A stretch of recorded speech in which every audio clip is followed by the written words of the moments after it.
So how old are you? Really, how old are you? For myself, I feel actually quite young. My mind tells me I'm maybe in my 40s, late 40s. My body, most of the time, tells me I'm in my early 50s. But you know, I look back in time and the stories I wanted to produce, they're gone. I didn't have video cameras. In fact, let's step back in history, okay? Let's step back in history. I've got a video here, I didn't have video, this is a picture. My mind's on videos. This one's dated 8/30/99. That is 18 years ago. In fact, that'd be almost 19 years ago. This photo was shot. And I look back at that and I feel I look the same. I feel like my wife looks the same. But anyway, time passes us on. I looked back this morning, I thought, okay, when was YouTube and Facebook created? Well, they were created after this. They were created somewhere between 5 and 6 years after I'd taken these pictures. Back in, let's call it the old days, even though it seems like it was yesterday, we didn't have places to put our pictures. We didn't shoot videos to put out on Instagram and, you know, YouTube and put them all over the place, you know, so everybody can look at what you did yesterday and today and, you know, when you had for breakfast this morning. Nobody cared. I don't know if they cared or not, but, you know, there was no place to put this material out there. We didn't have cell phones. Well, let me back up. Cell phones at that time were basically for people, companies that had big bucks. You know, it cost lots of dollars, thousands, to have cell phones, and they were more like a phone than a cell phone. They weren't, most of them all had a cord and they had an antenna on top of your car, and most people did not have these because of cost. And everything was long distance. You know, you didn't just pick up your phone and you had so many unlimited minutes. You didn't have it that way. So taking pictures had not even been developed. It hadn't even been, somebody maybe have thought of it, but those things didn't exist. Do you understand? They didn't exist. So you young people right now, you know, I'm reaching out to you young people, and I'm going to reach out to you truck drivers that are young, okay? The things you're doing today didn't exist when I started driving truck, okay? See this hat?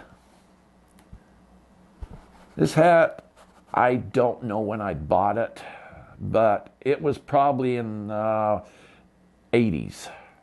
I'm sure it was in the 80s because some of the videos I shot back to videos again. My mind's on videos. Pictures I shot, because I didn't shoot videos back then.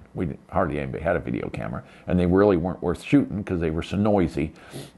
You know, so much background noise and everything in them.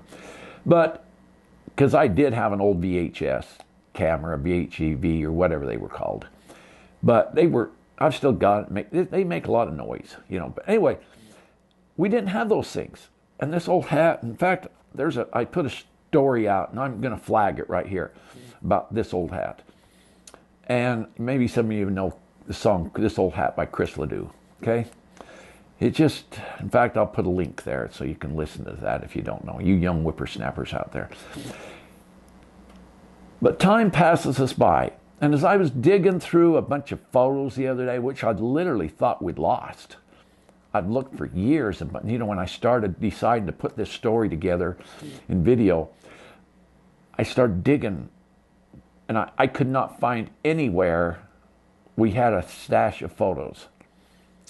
And the other day, we got to the bottom of a big box, and there was our photos.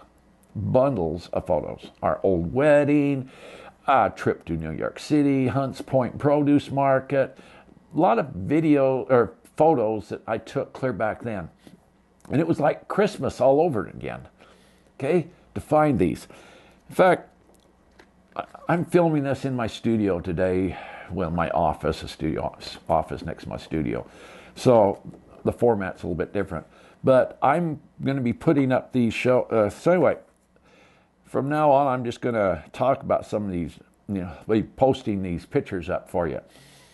This first one is, we went to a truck show in Salt Lake City.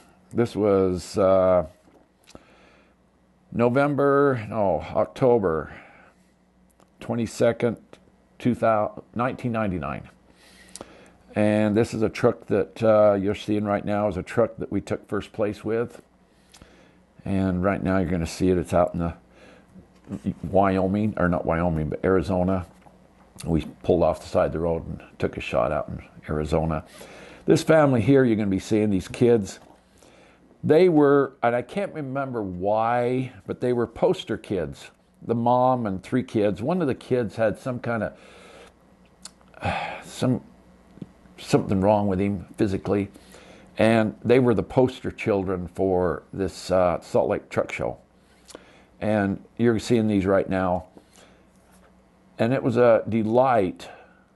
We had this parade, I think it was a 3-mile parade. We got to go through all the red lights, You had hundreds of trucks, and they blocked off many of the streets in Salt Lake City, and we had police everywhere, blocked them off. And we took our trucks and drive down through them. And I was chosen to have this family ride with me. And it was, things like that means something to you, to be chosen to take the poster kids. Anyway, here's some photos. This one here is my wife. We had a truck race.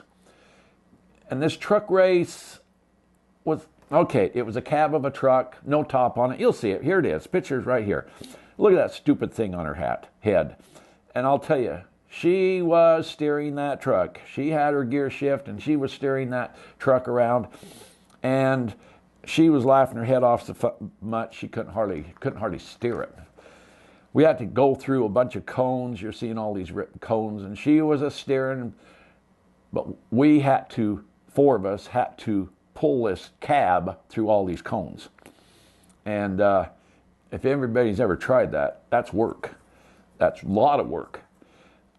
Here's some more pictures. You're going to see all these cones, all the course we had to follow, and this was a great day. Just fun times. Truck driving is more than just driving down the freeway or driving down some back road. Attending truck shows, attending parades, getting your truck in these things was always a privilege I looked at for myself and my wife, and to be part of a community, to be part of an organization. It was more than just hauling freight down the road. And it made you feel good. That's what made you feel good about being a truck driver, because you were part of something. You weren't just a number. You weren't just a part of this big old conglomerate, 5,000-6,000 trucks, and they don't care who you are. They park you on the side of the road, and they'll park you here and they'll park you there, and whenever they find a load for you, they tell you to get over there in 5 minutes and get loaded, because you got to be there in 10 hours, and it's a 9-hour trip, and you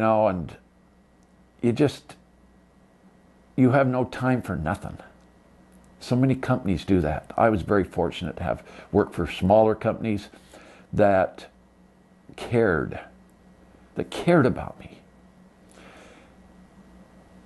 I hope each and every one of your days are going great. I hope you drivers out there that's producing product, that takes product, regardless what you're hauling in those boxes behind you, or those flatbeds, or those drop beds, or those sawdust trucks, heavy haulers. You're all hauling something that somebody needs someplace else. You are the people, the men and women, that keep America rolling. You are building America, one truckload at a time.